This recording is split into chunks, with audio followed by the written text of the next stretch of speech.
ও দিদি ভাই, এটা কি শাক গো? আমাদের এটাকে এখানে আমরুলি শাক বলে। এটা দিয়ে কি রেসিপি হয়? এটা টক হয়।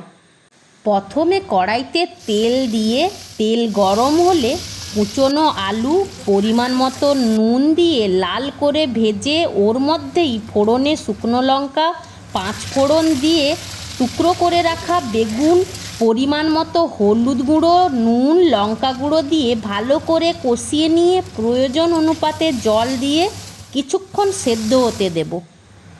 সেদ্ধ হয়ে এলেই ওর মধ্যে আগে থেকে বেটে রাখা কালো সাদা সর্ষে ও আদার স্মুথ পেস্ট দিয়ে আবারও নাড়াচাড়া করে ফুটিয়ে নেব।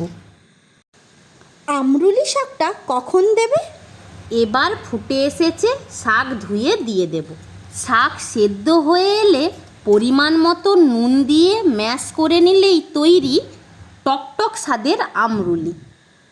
এবার শুধু খাই আর খাই।